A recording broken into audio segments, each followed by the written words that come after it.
जय जगन्नाथ अभिप दास unique world को स्वागत। यही भिडियो रे आपण माने देखिबे आमर सप्तम एमसीएम पई रिजोल्यूशन टी को किपरि लेखिबा। आशा करूची भिडियो टी निश्चय भाबे आपण मानन पई हेल्पफुल हेबो।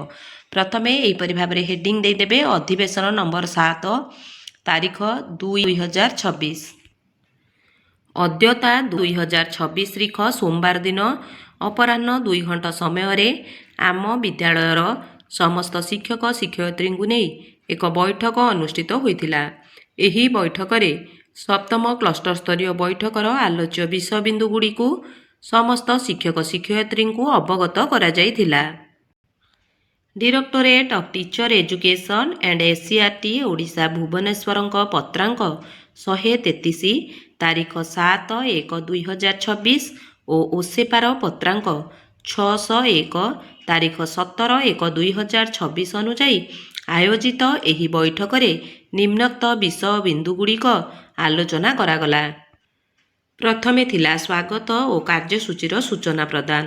प्रधान शिक्षयित्री समस्त को स्वागत जनाई उक्त दिवसर कार्यसूची प्रदान करथिले। 2 नंबर पॉइंट थिला पूर्व बैठक विषय वस्तुर आलोचना।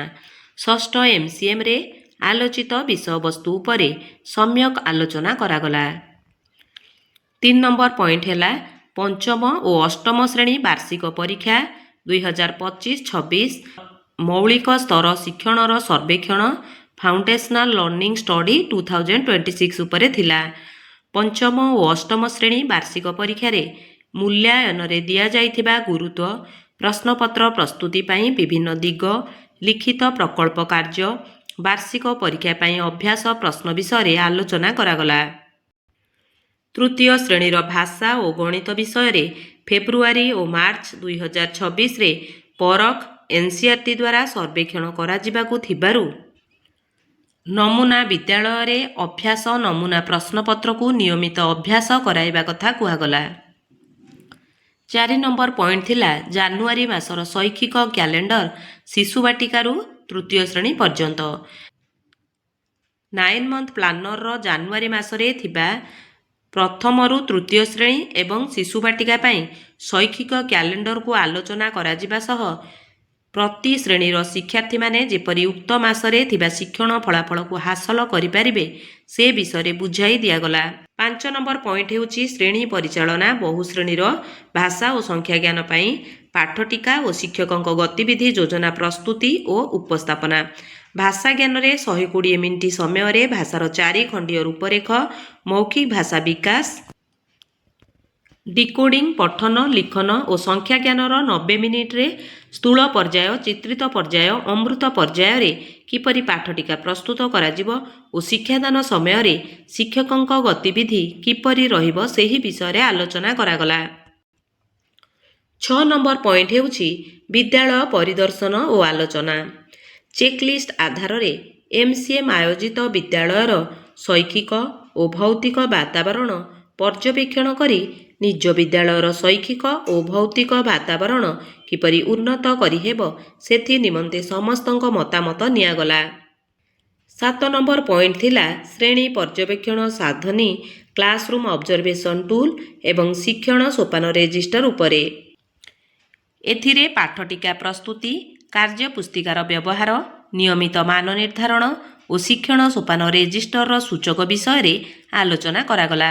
शिक्षण कार्य चलिथिबा बेले सूचक प्रस्तुत करी मान निर्धारण करिबा और प्रतिपुष्टि देबा सह जोड़ी कार्य दलगत कार्य माध्यम रे संशोधन कार्य करिबा सह दक्षता उपदक्षता आधार रे पिलांक स्थिति को विभिन्न प्रतीक देई शिक्षण सोपान रेजिस्टर को पूरण करी आगामी कार्य योजना प्रस्तुति उपरे आलोचना करागला।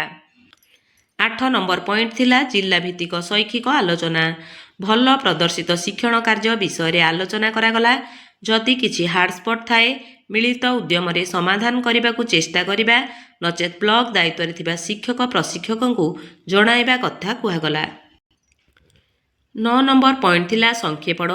बैठक रे आलोच्य विषय किपरि सेमानंकर जो शिक्षक माने उपस्थित थिबे सेमानंक पई साहाय्य रे आसीबो मतामत देबा पई कुहागला। सबुठारु गुरुत्वपूर्ण विषय थिला 3 एक्शन स्टेप्स। ପ୍ରଥମ ପଏଣ୍ଟ ରହିଛି ପଞ୍ଚମ ଓ ଅଷ୍ଟମ ଶ୍ରେଣୀ ବାର୍ଷିକ ପରୀକ୍ଷାର ଗୁରୁତ୍ୱକୁ ଉପଲବ୍ଧ କରି ପ୍ରକଳ୍ପ କାର୍ଯ୍ୟ ଲିଖିତ କାର୍ଯ୍ୟ ଫେବୃଆରୀ ପ୍ରଥମ ସପ୍ତାହ ସୁଦ୍ଧା ଶେଷ କରିବାକୁ ନିଷ୍ପତ୍ତି ନିଆଗଲା।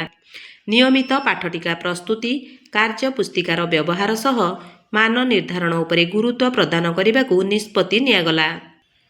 3 ନମ୍ବର ପଏଣ୍ଟ ଥିଲା ଶୈକ୍ଷିକ କ୍ୟାଲେଣ୍ଡର ଆଧାରରେ ଶ୍ରେଣୀ ଶିକ୍ଷାଦାନକୁ ଗୁରୁତ୍ୱ ଦେବା ପାଇଁ ନିଷ୍ପତ୍ତି ନିଆଗଲା।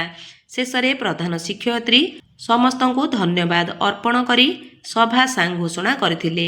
ପ୍ରଧାନ ଶିକ୍ଷକଙ୍କ ସ୍ୱାକ୍ଷର ସହିତ ବିଦ୍ୟାଳୟରେ ଉପସ୍ଥିତ ବୈଠକରେ ଉପସ୍ଥିତ ସମସ୍ତ ଶିକ୍ଷକ ଶିକ୍ଷୟିତ୍ରୀଙ୍କ ସ୍ୱାକ୍ଷର କରାଯିବ।